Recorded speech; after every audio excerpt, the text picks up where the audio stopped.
नमस्कार। मैं डॉक्टर दिनेश चारण बीए प्रथम वर्ष के हिंदी साहित्य के प्रथम प्रश्न पत्र में आप सभी का स्वागत करता हूं।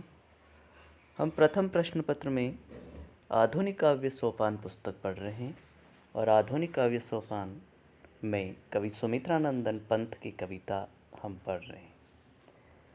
आज हम सुमित्रानंदन पंत की कविता बापू के प्रति पढ़ेंगे। ये कविता सुमित्रानंदन पंत की गांधी जी को लेकर लिखी हुई है कि जिनमें उनके अहिंसा, मानवता, सत्य के पुजारी की बात कवि कह रहा।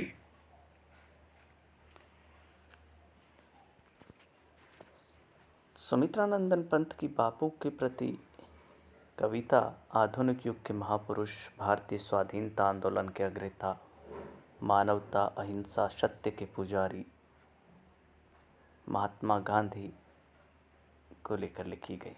कवि ने इसे मांस रहित पूर्ण ज्ञानी सांस्कृतिक पुरुष और बहुत सारी उपमाओं के साथ श्रद्धा सुमन अर्पित की है।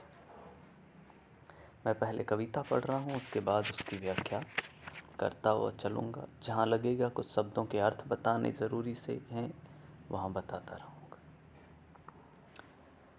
बापू के प्रति। तुम मांसहीन, तुम रक्तहीन है अस्थि शेष, तुम अस्थिहीन। तुम शुद्ध बुद्ध आत्मा केवल है, चीर पुराण है चीर नवीन। तुम पूर्ण इकाई जीवन की, जिसमें असार भव शून्य लीन। आधार अमर होगी, इस पर भावी की संस्कृति समासीन। पंत बापू की प्रशंसा करते हुए कह रहे हैं कि हे युग पुरुष, तुम शरीर से देखने पर मांस रहित, रक्तहीन एवं अस्थिहीन, अस्थि शेष ही लगते हो। यानी तुम्हारे शरीर में न मांस है, न रक्त है, न ही हड्डियाँ हैं, और अगर हैं भी तो केवल नाम मात्र की हड्डियाँ, रक्त मांस ही बचा है। तो गांधी जी की जो काया थी, जो शरीर था, उसको देख करके कवि वर्णन कर रहा है। अर्थात तुम हड्डियों का चलता फिरता एक ढांचा मात्र हो। हे गांधी, तुम्हारी आत्मा में किसी के प्रति कोई असमानता नहीं है। तुम्हारी आत्मा पवित्र एवं ज्ञानी है, जिसमें परंपरागत पुराणों की परंपरा एवं हमेशा विद्यमान रहने वाली नवीनता भरी हुई। हे महात्मा, तुम्हारा जीवन अपने आप में पूर्णता का प्रतीक है, जिसमें सारहीन संसार की शून्यता भरी हुई है। तुम्हारी इस पवित्र, शुद्ध, ज्ञानी, समान हृदय की भावनाओं, सांसारिक विरक्ति का आधार लेकर ही भविष्य की संस्कृति विकसित हो गई। अर्थात जब कभी मानवीय संस्कृति का विकास संभव होगा, तो उसकी नींव तुम्हारी मानवता, अहिंसा, प्रेम, ज्ञान की पवित्र आत्मा पर खड़ी होगी। उसे तुम्हारे आदर्शों के आधार पर ही पदासीन होना होगा। आगे कवि कहता है कि तुम मांस तुम ही हो, रक्त अस्थि निर्मित जिनसे नव युग का तन। तुम धन्य, तुम्हारा निस्व त्याग है, विश्व भोग का वर्षाधन। इस भस्म का स्तन की रज से जब पूर्ण काम नव जग जीवन बीनेगा, सत्य अहिंसा के ताने ताने बानों से मानवपन।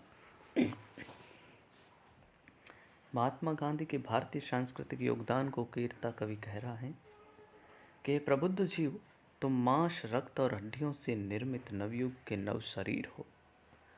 तुम धन्य हो और तुम्हारा जगत में निस्वार्थी बने रहना, मानवता की रक्षार्थ त्याग करना धन्य है। तुम्हारा निस्वार्थ त्याग में जीवन भोग विलासिता में डूबे हुए संसार के लिए वह साधन है, जिसे अपना करके सांसारिक प्राणी अपना उद्धार कर सकते हैं। हे युग पुरुष, जब तुम्हारा ये ढांचा मात्र दिखने वाला शरीर भस्म हो जाएगा, नष्ट हो जाएगा, तो स्तन की धूल को अपनाने वाले हर व्यक्ति के काम पूर्ण हो जाएंगे। तुम्हारे मरने के बाद तुम्हारे आदर्शों, सत्य, अहिंसा के ताने बानों में संसार के लोग मानवता का निर्माण करने का परिश्रम करेंगे। अर्थात तुम्हारा निस्वार्थ त्याग, अहिंसा, सत्य इत्यादि आने वाले प्राणियों के लिए मनोकामना पूर्ति का साधन और मानवता के ताने बानों का निर्माता होंगे।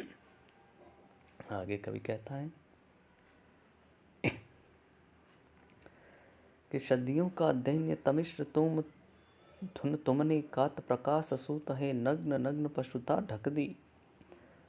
बुन नव संस्कृति मनुष्य पूत जग पीड़ित छूतों से प्रभुत छू अमृत स्पर्श से हे अछूत। तुमने पानव पावन कर मुक्त किए मृत संस्कृतियों के विकृत भूत। कवि पंत गांधी के सांस्कृतिक योगदान को बतला रहे हैं कि सदियों से भारतवर्ष एवं समाज में दीनता रूपी अंधकार, दासता, दुर्बलता प्रचलित रही।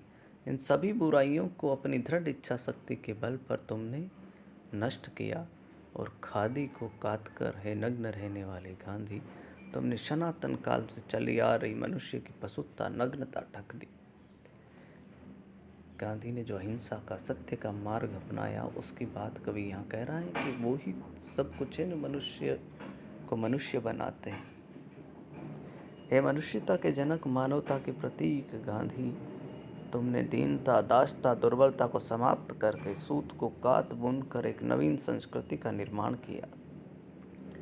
भारतीय समाज में अछूतों को हमेशा उच्च जातियाँ हीन अस्पृश्य समझती रही, किंतु संपूर्ण संसार से अपेक्षित इस अस्पृश्य वर्ग को तुमने अपने अमृत रूपी स्पर्श से छूकर हमेशा के लिए पवित्र बना दिया, समानता का दर्जा दिया।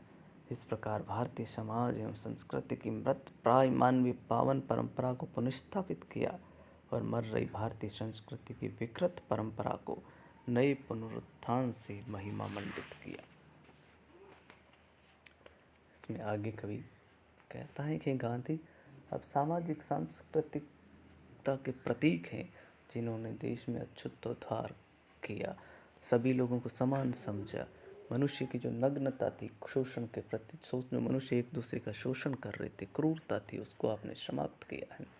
आगे कवि कहता है कि सुख भोग खोजने आते सब आए, तुम करने सत्य खोज जग की मिट्टी के पुतले, तुम पुतले जन, तुम आत्मा के मन के मनोज। जड़ता हिंसा स्पर्धा में भर चेतन अहिंसा, नम्र ओज पशुता का पंकज बना दिया तुमने मानवता का सरोज। गांधी जी के बारे में कवि कह रहा है कि संसार में सभी मनुष्य स्वयं के सुख की खोज करने में निमग्न रहते हैं। उनका संसार में आने का दूसरा नाम ही सुख की तलाश करना है, किंतु हे महात्मा, तुम सभी सांसारिक लोगों से पृथक मार्ग पर चलकर सत्य की खोज करने आए। इसलिए तुम में और संसार के लोगों में बहुत अंतर है। वह यह कि सभी मनुष्य जगत की मिट्टी से बने पुतले मात्र हैं। वे जगत को छोड़कर अन्य कोई काम पृथक नहीं करते हैं, जबकि तुम अपनी आत्मा एवं मन की वाणी सुनने वाले सच्चे पुरुष कामदेव स्वरूप हो। हे महापुरुष, आप इसीलिए भी अलग हो क्योंकि आपने संसार में विद्यमान जड़ता, हिंसा, प्रतिस्पर्धा के स्थान पर मनुष्य में चेतना, अहिंसा, नम्रता तथा ओज भरा। आपके आगमन के पूर्व जो मनुष्य पशुत्व के बराबर था, उसे आपने पशु से हिंसक प्रवृत्ति को छोड़ना सिखाया और कमल के समान कोमल बना दिया। इस प्रकार है दिव्य पुरुष, तुमने पशुत्व के स्थान पर मानवता का कमल खिलाकर एक नवीन सत्य की खोज की है। अतः तुम्हें मैं श्रद्धा सुमन अर्पित करता हूँ। आगे कवि कह रहा है कि साम्राज्यवाद था कंस वंदिनी, मानवता पशु बलाक्रांत, श्रृंखला दासता प्रहरी बहु, निर्मम शासन पद शक्ति भ्रांत, कारागृह में दे दिव्य जन्म मानव आत्मा को मुक्त कांत, जन शोषण की बढ़ती यमुना तुमने की नवपद प्रणत शांत। कवि पंत कह रहे हैं कि जब गांधी भारत में नहीं थे, उस समय अंग्रेजों रूपी कंस का साम्राज्य भारत में फल फूल रहा था। इस साम्राज्य में सभी मानव पशु के समान अंग्रेजों की क्रूर नीतियों से दुखी थे तथा चारों तरफ दासता के अत्यधिक प्रहरी खड़े थे। तो मानवता के पांवों में श्रृंखलाएं जकड़ी हुई थी। उनका शासन अत्यंत ही निर्मम शासन था।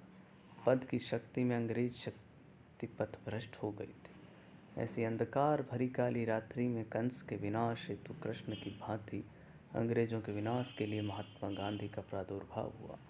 जिस तरह कंस के अत्याचारों से त्रस्त जनता की मुक्ति श्री कृष्ण के 9 पैरों के संस्पर्श से हुई, उसी प्रकार अंग्रेजों के सामाजिक, आर्थिक, धार्मिक, राजनीतिक शोषण से पीड़ित दुखी भारतवासियों की मुक्ति गांधी जी के प्रयासों से ही संभव हो सकी।